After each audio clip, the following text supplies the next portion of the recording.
துவரம் பருப்பு 150 கிராம். ஒரு குக்கரில் தேவையான அளவு தண்ணி எடுத்துட்டு துவரம் பருப்பை நல்லா கழுவிட்டு துவரம் பருப்பை தண்ணியில் சேர்த்துட வேண்டியதுதான். கொஞ்சம் மஞ்சத்தூளும் போட்டுக்கிட்டு 1 ஸ்பூன் நல்லெண்ணெய் ஊற்றிக்கலாம். ஊற்றிக்கிட்டு பருப்பு இந்த பக்கம் வெந்துகிட்டே இருக்கட்டும். நம்ம லெமன் ரைஸ் செய்கிறதுக்கு சாதம் வைக்க தண்ணி அளவு வச்சுக்கலாம். தண்ணி நல்லா கொதிக்கணும். நல்லா கொதிச்சு வந்ததுக்கப்புறம் அரிசியை நல்லா கழுவி நம்ம தண்ணியில் சேர்த்துக்கலாம். இன்றைக்கி நம்ம 1 கிலோ லெமன் ரைஸ் செய்கிறோம்.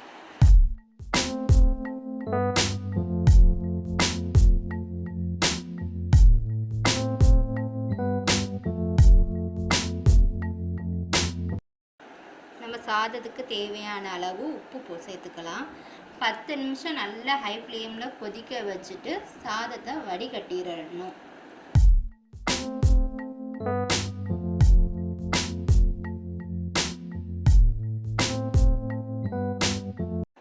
சாம்பாருக்கு பருப்பு நல்லா வெந்துருச்சு. நல்லா கலக்கி விட்டுட்டு சாம்பாருக்கு தேவையான அளவு காய்கறிலாம் சேர்த்துக்கலாம். தக்காளி 3 தக்காளி, பச்சை மிளகாய் 2, ஆனியன், அப்புறம் நமக்கு சாம்பாருக்கு தேவையான காய்கறிகள் போட்டுக்கலாம். ஒரு கடாயை வச்சுட்டு கடாய் நல்லா காஞ்சதுக்கப்புறம் நல்லெண்ணெய் தாளிக்கிறதுக்கு நம்ம நல்லெண்ணெயை சேர்த்துக்கலாம். நான் இன்றைக்கி 4 ஸ்பூன் அளவு நல்லெண்ணெயை சேர்த்துருக்கேன்.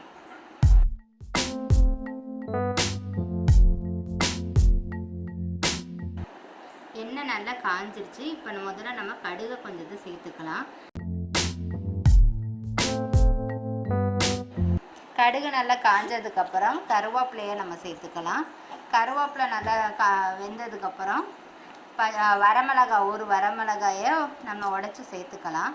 சேர்த்துக்கிட்டு 2 பச்சை மிளகாய் நல்லா நம்ம கலக்கி விட்டுக்கலாம்.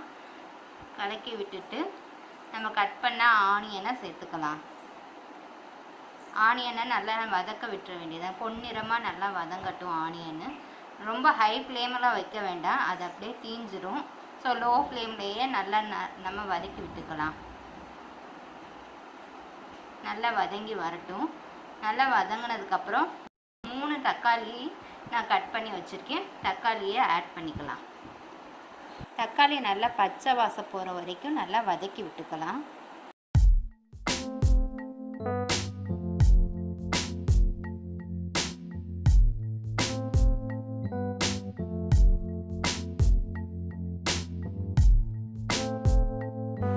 நல்லா வதங்கினதுக்கப்புறம் தேவையான அளவு உப்பு சேர்த்துக்கலாம். உப்பு சேர்த்துட்டு நல்லா கலக்கி நல்லா வதக்கிக்கலாம்.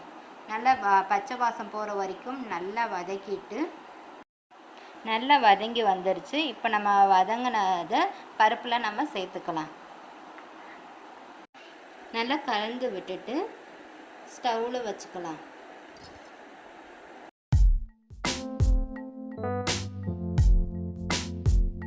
ஒரு ஸ்பூன் பெருங்காயத்தூளை ஆட் பண்ணிக்கலாம்.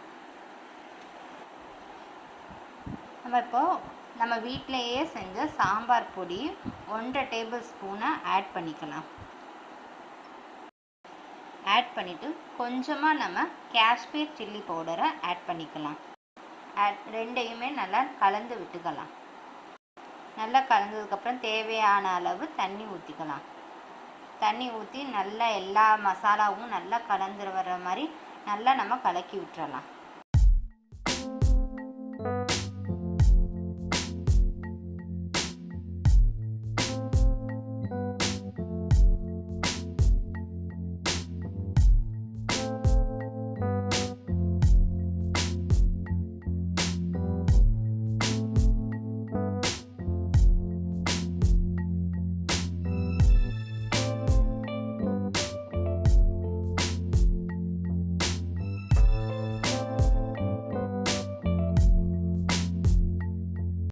நம்ம சாம்பாருக்கு கட் பண்ணி வச்சுருந்த காய்கறி எல்லாமே சேர்த்துக்கலாம்.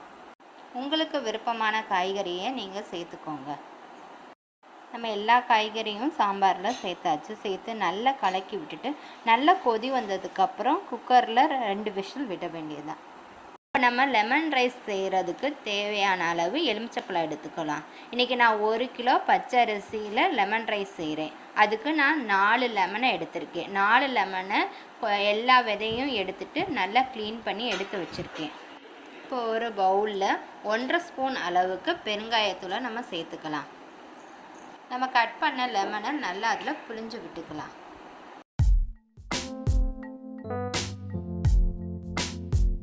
நம்ம சாதம் வடித்ததை ஒரு தட்டில் போட்டு நல்லா ஆற விட்டுக்கலாம்.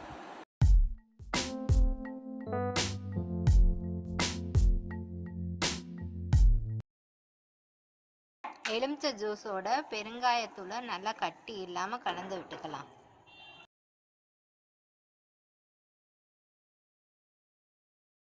நம்ம சாதத்தில் கருவேப்பிலை கொத்தமல்லியை ஆட் பண்ணிக்கலாம். இப்போ நம்ம லெமன் ரைஸை தாளிக்கிறதுக்காக 25 வரமிளகாய், கொஞ்சோண்டு இஞ்சி, கடலைப்பருப்பு, உளுந்தம்பருப்பை நம்ம சேர்த்துக்கிறோம். அதில் நான் இன்றைக்கி கடலை எண்ணெயில் தான் லெமன் ரைஸ் செய்ய போகிறேன். எண்ணெய் நல்லா காஞ்சதுக்கப்புறம் ஒரு வெங்காயம் போட்டு அதில் இருக்க பச்சை வாசனையை எடுத்துக்கலாம். அடுப்பை லோ ஃப்ளேமில் வச்சுட்டு நம்ம முதல்ல இஞ்சியை ஆட் பண்ணிக்கலாம். இஞ்சி நல்லா வெந்ததுக்கப்புறம் கடலைப்பருப்பு, உளுந்தம்பருப்பை நம்ம சேர்த்துக்கலாம். சேர்த்துட்டு வரமிளகாயை நம்ம கட் பண்ணி வச்சுருந்த வரமிளகாய் எல்லாத்தையுமே நல்லா சேர்த்துக்கலாம். அடுப்பு லோ ஃப்ளேம்லேயே இருக்கட்டும், நம்ம இல்லைன்னா கருகி வந்துடும் எல்லாமே. 2 கொத்து கருவேப்பிலையை சேர்த்துக்கலாம். 1/2 டேபிள் ஸ்பூன் மஞ்சத்தூளை சேர்த்துக்கலாம்.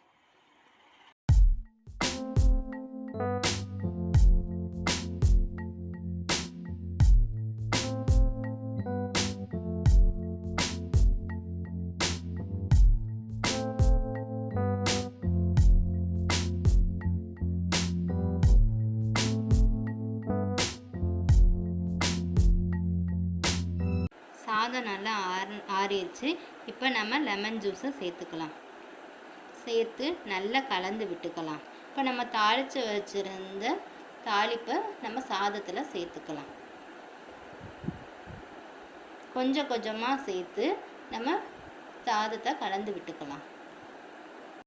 இன்றைக்கி நம்ம 1 கிலோ லெமன் ரைஸுக்கு 1/4 லிட்டர் கடலை எண்ணெயை சேர்த்துருக்கோம். ரீஃபைண்ட் ஆயிலை விட கடலை எண்ணெய் சேர்த்து பொங்கல் செய்யும்போது டேஸ்ட்டு ரொம்ப நல்லாயிருக்கும். நீங்களும் ட்ரை பண்ணி பாருங்கள்.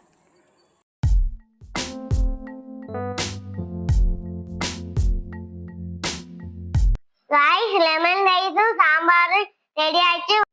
ரைஸ் வெஜிடபிள்னா ரொம்ப ஹெல்த்தி. எனக்கு வெஜிடபிள்னா ரொம்ப பிடிக்கும். நம்ம சேனலோட பேர் கேகேஆர். கே ஃபார் கொண்டா எங்க வீட்டு பேர். கே ஃபார் கண்ணன் எங்க அப்பாவோட பேர். ஆர் ஃபார் ராணி எங்க அம்மாவோட பேர். இதான் எங்க சேனலோட பேர். வாங்க சாப்பிட்டு பார்க்கலாமா? சூப்பர், வேற லெவல். நீங்களும் வீட்ல ட்ரை பண்ணி பாருங்க.